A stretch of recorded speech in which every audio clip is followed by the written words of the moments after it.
And then when I kind of start to see where there's some, I kind of see like the beginnings of teeth, I'll be like, I'll go with that, you know?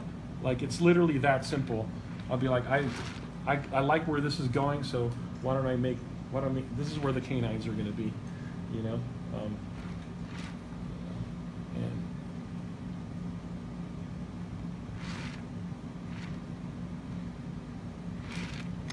And again, I really still feel this clay is a little softer than I would like, you know? At this point, I think this batch of clay was a little more muddy than I prefer, but we're going with it. What do you do when that happens? You just let it sit for a bit? There's not really much you can do. I mean, you get used to it. It's just a preference thing, you know? I like it to be a tiny bit firmer than this, you know? But there's not much you can do. There's kind of like not a tremendous amount of consistency to the bags of WED clay for some reason. I think maybe a lot of that has to do with the amount of time they're sitting on the shelf, you know? If they're sitting on the shelf for a while, then the clay's going to get hard and sometimes get mold or something, you know? But if it's a really, really fresh bag, which I think this is, it's a little on the muddy side, just a touch. I prefer it to be a little more firmer, but it's kind of starting to kind of firm up a little bit.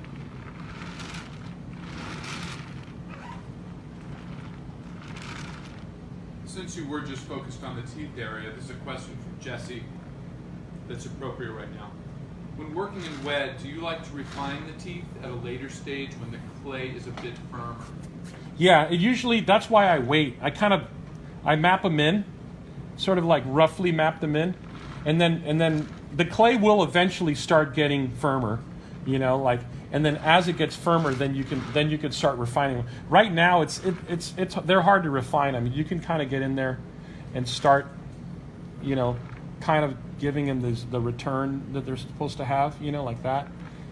You can't actually start refining them now, but it helps if they're just a little bit firmer, you know.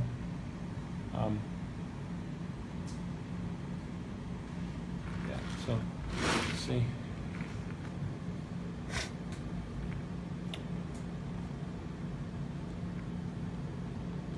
We have a question here from Christine. She's 18 and going to college this fall, but is in a similar boat to where you were when you were young. Mm-hmm. She's saving up and working to be able to buy the products that allow her to practice her skills. Do you have any advice for budgeting? Where should she spend her money? Where should she save her money? What would you suggest? I guess that's a good question in the sense that, like, making a latex mask is actually, if you want to build up your portfolio, it's probably the cheapest thing that you can do, you know? Because a lot of other materials are very expensive. This bag of clay, this, you know, a bag of WED clay is, you know, what is it, $15 or something? It's cheap. And then latex is like 5 gallons of latex is like $180, you know? And then pottery plaster, a bag of pottery plaster is about $30. So making a mask is actually, if you want to build your portfolio up, making a mask is actually one of the cheapest things that you can do, you know?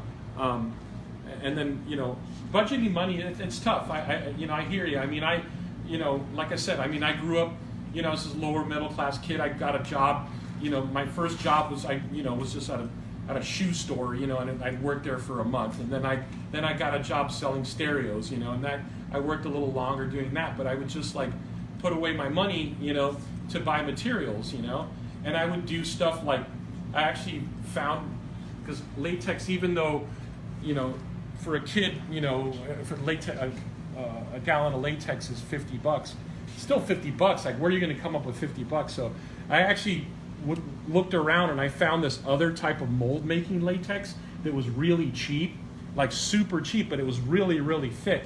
And what was cool about it is that I could extend it. I used distilled water and with a couple of drops of ammonia. So I got a quart of this mold making latex to become like a gallon, you know, out of just extending it. And the latex quality wasn't as good as getting like the good 407 or something, but it was good enough for me to be able to make a mask, you know.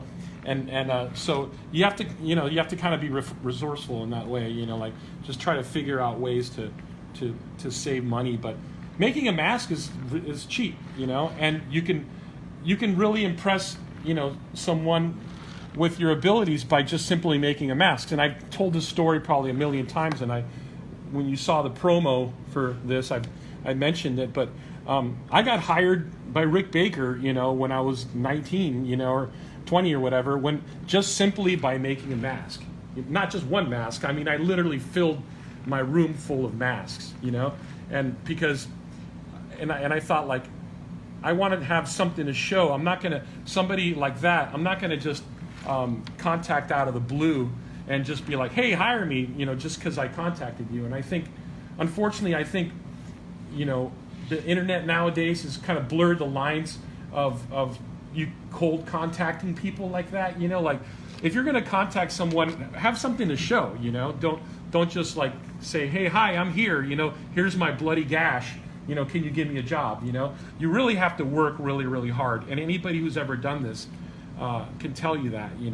And what I did was I literally made about 30 masks, before I even thought of contacting Rick Baker, So I filled my walls in my bedroom when I was still living in Hialeah, Florida, and with, I'd make one mask a month, and after about a year and a half where I thought I had something to show, then I was like, oh, I'm going to contact Rick, and I sent him pictures of my masks, and he, thought they were really cool, and it started a phone, conversation with him. He was like, call me if you have it. If you come out to LA to visit, come visit the shop. So I did that, and I did that a few times, and meanwhile keeping in contact with him, and eventually it landed to me getting a job because he liked simply how I had made these masks that you can see that I can sculpt, you can see that I can paint, you can see that I can make molds. So I was versatile, So I still think it's a great way to show a potential employer, like, what you can do, along with doing makeup. If you want to do makeup, then do makeups. But if you want to make monsters and that sort of thing, a latex mask is a really great way to go. You don't need to bake it out like foam latex. You just run it, put it on somebody, and if you do a really, really good one, it'll look like a makeup. So. There you go, Christine. Thank you, Making Christine. slip latex masks allows you to practice all those skills you need to work on and not bust your budget. Yeah, exactly. Also, advice from KV, go ahead and ask for student discounts. Friends offers them. I believe Berman does, but I'm not sure. We certainly do. You're going to find lots of great student discounts at art supply stores. Just ask. Very cool. All right, so I'm kind of, enjoying the direction that this is going. It's fun, and it's still not there. Like as far as I feel like I could still pump a lot more character into it, but I'm so far I'm digging the direction that this is going. So I'm just follow some of these lines that just kind of showed up. They were there, and I was like, oh, okay, I'll exploit this line because it's just there. Yeah.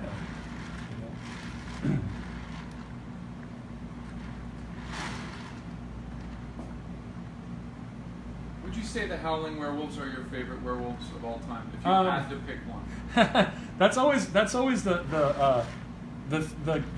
the ultimate geek conversation that I've had with many people a million times. Yeah. Number one, and you have to pick one. I know. See, but that's the problem. I love Rick's Werewolf from American Werewolf, and I love Rob's from The Howling because I like. And it's so hard for me to pick just one, but it's a great thing to talk about because it's something that I've obsessed about many times. So you're gonna cop out. You're not. I'm gonna cop. I'm probably gonna plead the fifth. All right. No, I mean here's how I break it down. I love Rob's Howling Werewolves. Just looks so utterly evil, like there's something about them. They're mangy, they're scruffy looking. They're almost like they have dreads or something, and they're covered in gook, and they just have like a really nasty, evil, vibe to them. And then Rick's is more refined, streamlined, kind of just this massive, like hound of hell, you know. So it's sort of like it's very hard for me to choose, and I'm being totally honest. I'm not being I'm not being diplomatic, you know. If Rick's out there listening, no. But I mean, the stuff in American Werewolf and The Howling both kind of were massively pivotal for me, you know. Like I just, you know, it goes without saying, you know. But yes, I will. And they couldn't be more different. I mean, you've got the bipedal Howling Werewolves, you've got the on his all fours American Werewolf. So different, but both incredible. Yeah, I love the spindly, Wile E. Coyote sort of nature of the Howling. You know, like it's just there's something about it. It's really like it's just evil, and like Eddie Quist is sort of like this like Charles Manson of werewolves. You know, like it's everything about it is just really scary. And when he changes, when he transforms, he doesn't just turn into a wolf. Like he kind of looks like kind of demonic, like almost like he's possessed or something. You know, like I thought that was a really interesting approach. You know, and then Rick's is more very streamlined. You can see it in bright light, and it's just flawlessly done. You know, it's just gorgeous. You know. All right, so I'm gonna right now. I'm you know, overall, think this is kind of going in a cool direction form-wise. It's still rather asymmetrical and kind of a little bit clunky, but I'm going to work all that stuff out of it slowly. You know, find the mistakes. In other words, you know, like, and I've said this before, but you know, I'm not one of those people that like every stroke of mine is exactly where I want it to be. I kind of like put all this stuff down, and then I sort of like correct my mistakes, you know. And I'm like, I'm not really thinking this doesn't look good. Let me make. I actually like this side better than this side, so I kind of like, you know, will find that, you know. And you know, it's important, you know, not to get frustrated by that process. You know, like you're like, this side looks cool, this side not so much. You just have to kind of find it. You know, you can keep correcting your mistakes. And also, too, the other thing that's a little bit different about this situation, I usually have a really hard light on top when I sculpt, like a very directional light. It helps me see the asymmetrical problems, you know. In this case, since we're working with movie lights, there's kind of no way around it. But you know, it is better, I feel, when you're sculpting to work with a really nice, hard, directional light on top. You know, it kind of helps you find the mistakes of where your problems with the symmetrical stuff is. You know, but I'm kind of liking this side. I'm not so crazy about that side. This side's kind of starting to look cool a little bit. You know, still very rough, but you can see the characters starting to come out. You know, I also like hook noses too. Hook noses is something that, for some reason, I think maybe it's a Dick Smith thing or something, but I just love hook noses, you know? And that also, when you bring this bridge up like that, you know, when you bring that bridge up, it starts to get like a more wolfy profile, you know? Whereas human beings, this would dip in more right there, you know? And then this starts to get a more wolfy kind of sloped, you know, feel, which I think is a lot of fun, you know? There's another little trick that I probably saw Dick Smith do, or Rick, maybe it was Rick, somebody early on, but making little clay balls. This is like another little technique, you know? Once you kind of get this to a certain point, you should kind of tear off little clay balls and sort of start adding them to sort of add like meat to areas, you know? It gives it a nice fleshiness, you know? I've seen people, you know, early on almost do this clay ball technique and like barely brush it out, you know, like just leave it kind of lumpy, you know, and it kind of, you know, it gives it a nice fleshiness, you know. Like right now this is still very, very, very rough, but you're trying to find a fleshiness to it and an organic kind of puffy vibe to it, you know, right?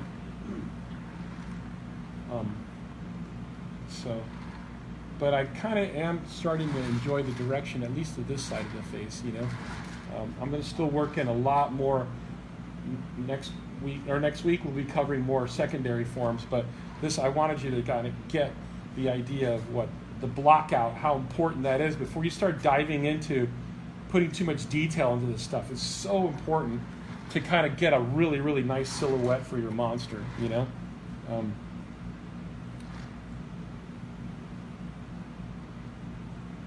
Good question here from Christine.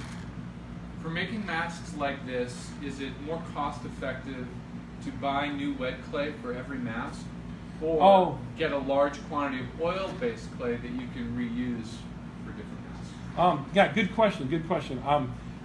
Oil clay is a lot more expensive than WED clay, but the difference is that if you do a sculpture with WED clay with this, you really can't reuse it.